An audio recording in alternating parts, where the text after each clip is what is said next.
It was masochistic, but I couldn't help it. 30 minutes on the C2 rowing machine, followed by 30 minutes on the damn treadmill. Every day for the last 9 months. The only thing that ever changed was the music. I didn't have a smartphone, but I did have an old MP3 player that had everything I could find to drown out my anger.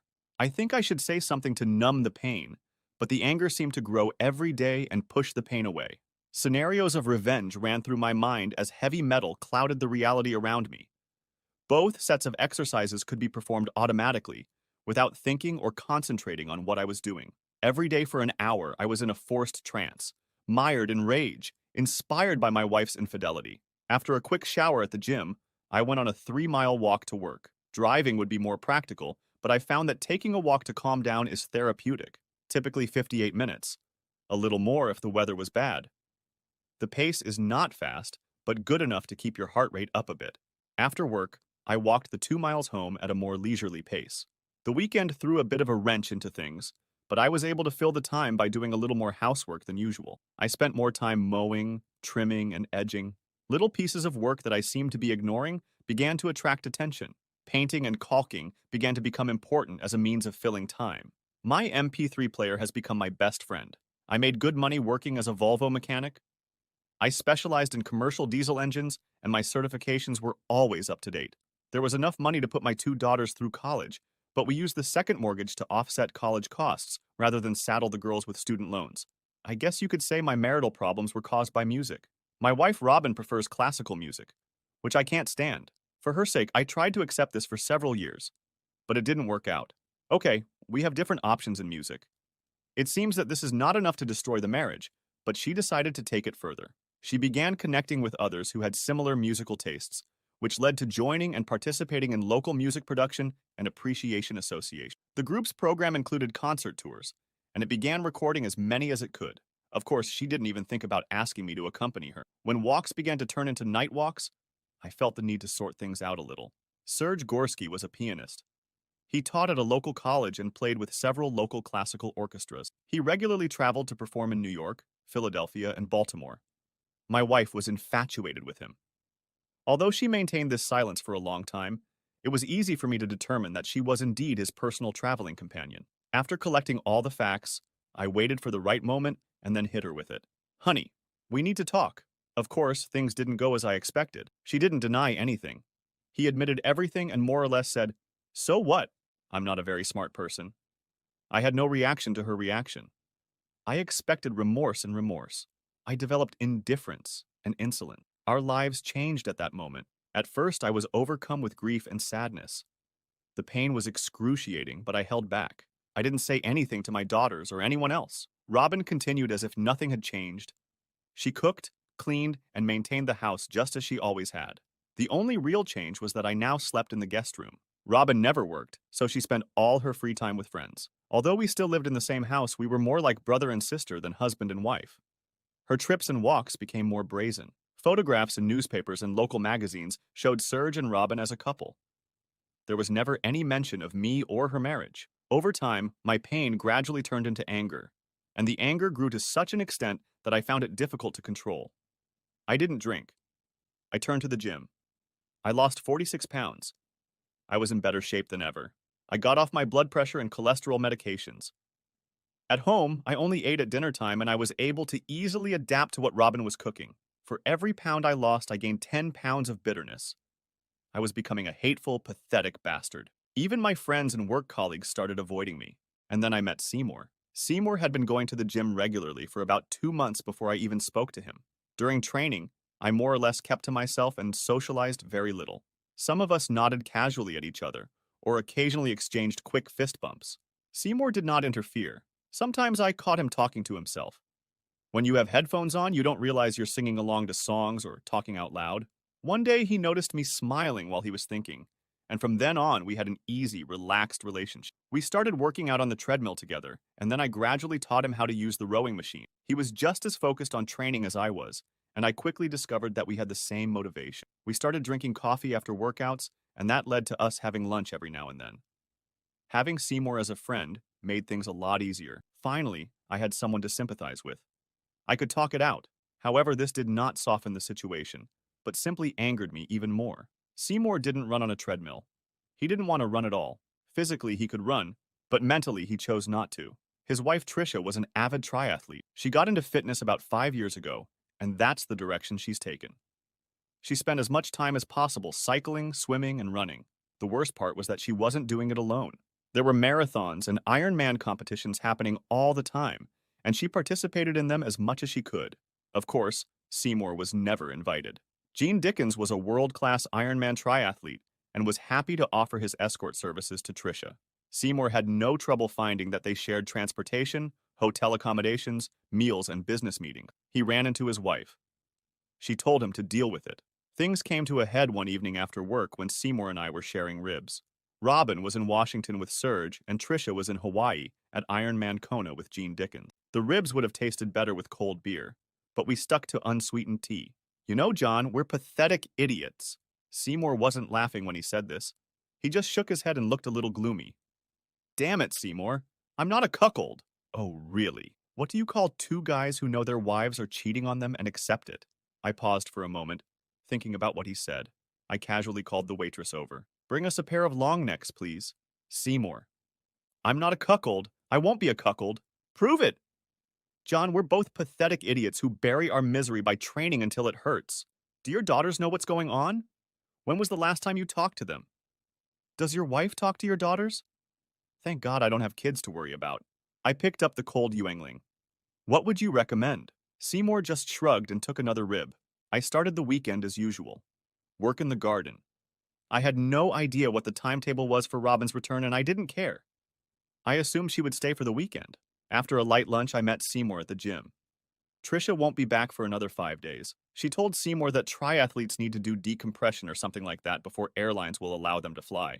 He knew it was mostly nonsense, but he didn't want to call her about it. We never finished the session. I'm over it! Damn it, I just can't and won't do this anymore! Seymour grabbed a towel and headed into the shower. Before I finished rowing, he got dressed and ran out the door. He was right. I knew we had to do something. I spent all day Sunday planning. I would come up with ideas and immediately find a reason to abandon them. The best idea was to just take everything and just disappear, but I felt that would leave me with a big hole. I needed some kind of revenge, but against whom? It had to be all of them. I had to deal with 4 different people. I could never physically harm Robin. It just wasn't in my nature. I was pretty sure Seymour felt the same way about Tricia. However, these 2 guys were a different story. Killing was out of the question. But how could you cause them meaningful pain? Suddenly, everything became clear. I quickly went to the garage and found what I needed. Ball hammer. Robin returned home on Sunday evening, beaming. She unpacked, took a shower and all that, but didn't tell me what she thought about the weekend. I didn't bring this up. After she went to bed, I stayed to watch TV. John, I will not do it. You are crazy, crazy. I don't care how bad it is. I'm not going to kill anyone. No, Seymour, you're not listening. We're not going to kill anyone. We're just going to slow them down a little bit. It doesn't sound right. I saw this movie. Strangers on a Train. William Bendix and that other guy turned out to be murderers. What you are suggesting is the same. I will not do it. John. It was Farley Granger, not William Bendix, and we're not going to kill anyone. Why are we going to do this, and what will it accomplish? Fine. Seymour, why is your wife so attracted to this guy? What does he have that you don't that makes her want him? You know damn well what it is. He is a world-class athlete. I can't compete with him. I'm just a loader jockey, and an overweight one at that. So he is using his status as a world-class athlete to seduce and steal your wife from you. Do you think this is fair? No! Seymour, this guy thinks he's so much better than anyone else that he can take and use any woman he wants. This is the ultimate disrespect, and you don't want to hurt him. He drained you, and you're just going to let him get away with it. John, I have no way of resisting him. In fact of the matter, you don't have to. I will do it. And what's the compromise? Well, there is a world-famous virtuoso pianist who may need professional chiropractic care on his fingers. Can you handle this? It depends on situation. Should I use a ball head hammer? Seymour, use whatever damn thing you want. So we had an agreement. Seymour was still a little unsure about this, so I said that I would take care of Gene first, and then it would be easier for him to look after Serge. We spent another 2 hours over the ribs, exchanging all the personal information we had with each other. There were many holes in our plan. The problem was that none of us had any idea what we were doing or how to do it. Jin was the biggest challenge because of his physical attributes. I almost decided that I would need some kind of equalizer. Now that there is a new special project in my life, I have completely forgotten about my wife and her lover. I took 10 days leave. I focused on Gene Dickens. It was much more difficult than I expected. He worked as an insurance adjuster from 9 to 5, but the rest of the time his days were much more challenging. Sometimes he would ride his bike for hours when he could find the time. He jogged most mornings and spent 3 evenings a week at the local YMCA, swimming until the pool closed. On days when it rained, he trained at the local gym. Of course, he met with Trisha at his apartment 2 or 3 times a week. While I was watching Gene, Seymour was checking on Serge. We met regularly at the gym and worked out, but we didn't discuss how things were going. We didn't even have each other's phone numbers.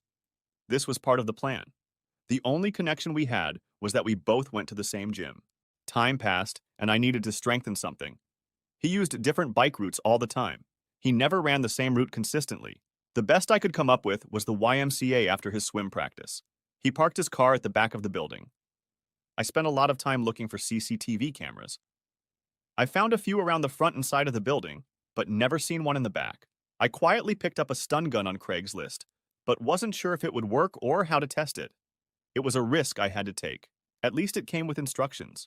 Feeling a little frisky, I bought a balaclava for $10. We spent about 30 minutes on the treadmill chatting about minor things when I felt it was time to get serious. Seymour, I think you need to take a 10-day vacation as soon as possible.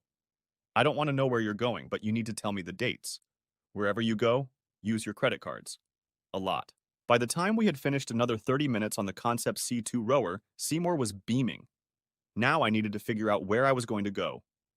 It was raining. A slow rain that was enough to get everything wet. It was about 10 o'clock, and any minute now Gene Dickens would walk through the back door of the YMCA. Gene's Outback was the only car left in the backyard. I checked again and still couldn't find any CCTV cameras.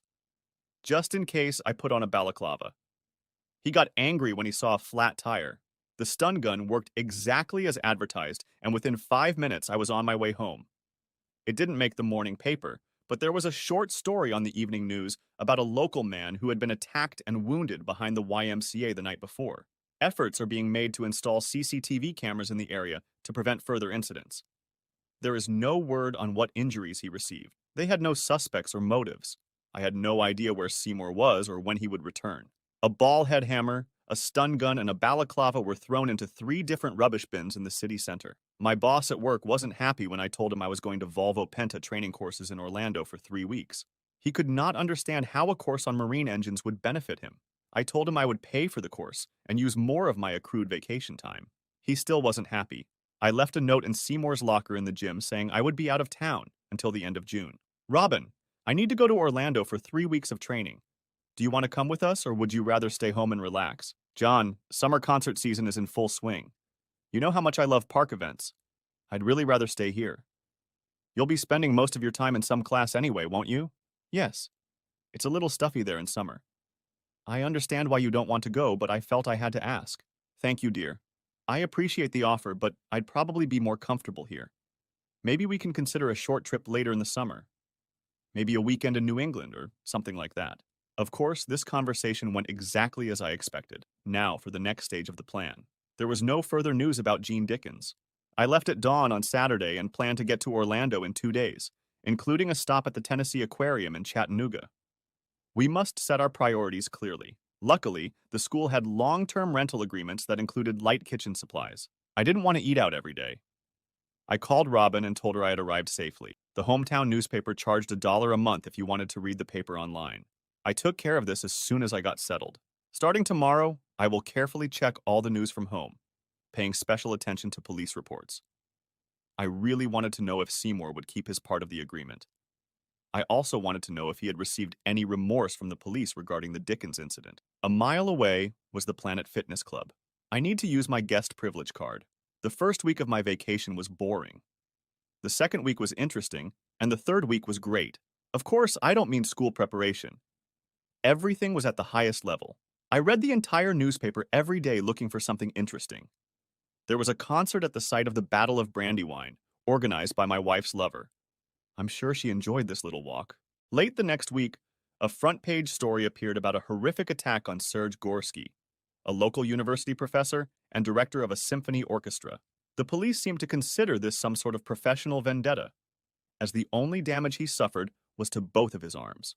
Comparisons were made with the recent attack on Gene Dickens, but they really couldn't connect the two events. There were no suspects at this time. I spent the rest of the evening with a six-pack of black and tan, trying to figure out where, when, and how Seymour did it. I didn't really want to know, but it was fun to think about. The next morning, one of the administrators at Volvo Penta School notified me that I had received a call from an official from Pennsylvania confirming that I was indeed attending school and had not missed a single scheduled class. I wouldn't expect anything less. I was curious when my wife would tell me about this.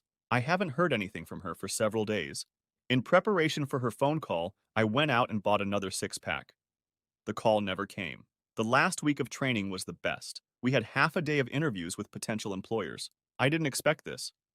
Any suggestion would be good for me. My age, experience, and willingness to move gave me some advantage over most other students. I got the offer I wanted, and the choice was easy. On my way home, I decided to make a quick stop to check it out. No follow-up article about any of the mysterious attacks ever appeared in the newspaper. Robin never called again. The Perdido Bay Marina was actually in Alabama, but you could see Florida across the water. Bill Morgan really wanted to show me his pride and joy. In addition to capital and renovation work, they also had a large multi-level warehouse. There were half a dozen liveaboards mixed in at the docks. The crowning glory was a small mobile home at the back of the property that he said I could use for free. I asked him to tell me more about the vault, which he said the snowbirds really liked. After explaining the operation, he jokingly asked me if I had any experience with forklifts. I immediately thought of Seymour. Arriving home was a little unpleasant. My loving wife quickly hugged me and kissed me on the cheek. I made several attempts to make some light conversation, but Robin never responded with anything more than light chatter. She didn't mention Serge at all. I didn't insist, but smiled to myself. I showered, changed, and we enjoyed a light meal. I was gone for 25 days, and it seemed like I had never left. In the morning, I was looking forward to a good workout at the gym.